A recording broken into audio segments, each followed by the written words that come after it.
Megan the Trainer, registered dietitian, coming at you for another segment of Nourish to Flourish.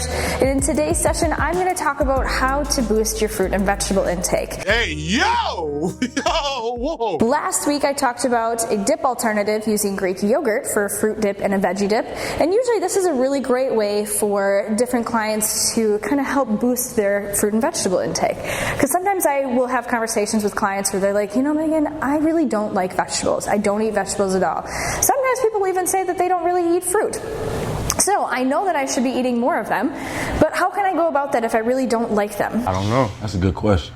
I don't know. This could be applicable to you because maybe you don't like veggies, but it could also be applicable because maybe you have some kiddos in your life where you might want to have to kind of, lighten up the dinner meal as well.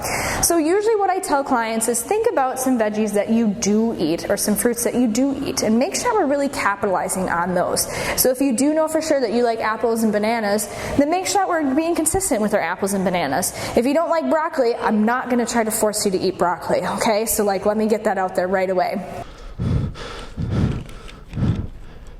The other thing that I tell people too is that it usually is going to take about 10 exposures to a food before we can really determine whether or not we like it and if we have a palate for it.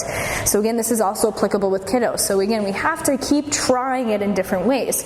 So we can try it raw. We can try it raw with dip. We can try it cooked. We can try it steamed. We can try it roasted. We can try it seasoned different ways. So try to kind of experiment a little bit in the kitchen with what you feel comfortable doing, of course, to kind of get it in some different ways, introduce some different flavors.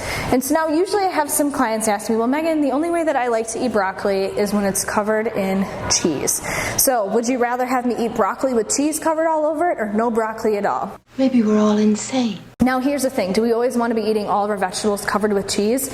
Not necessarily. I know, somebody coming from Wisconsin, not supporting the cheese industry. But here's what I'm getting at. We can use that as a stepping stone to maybe keep getting some exposure to broccoli, and then we can transition away from maybe using like a full cup of cheese, maybe a half a cup of cheese, to just a little bit of shredded or Parmesan on top. So we can use that as a stepping stone to kind of build into a couple of different opportunities and use it as kind of like a gateway, so to say, to help boost your veggie intake. So again, for example, sometimes when we go out to eat, we have, a side of vegetables that's covered in butter and salt and pepper. You could probably replicate the exact same thing at home, but instead use a little bit of olive oil and maybe not as much salt and pepper. So we can still take some of those ways that we do like to enjoy our vegetables and kind of tone it down in ways that might be more supportive of our health goals as well.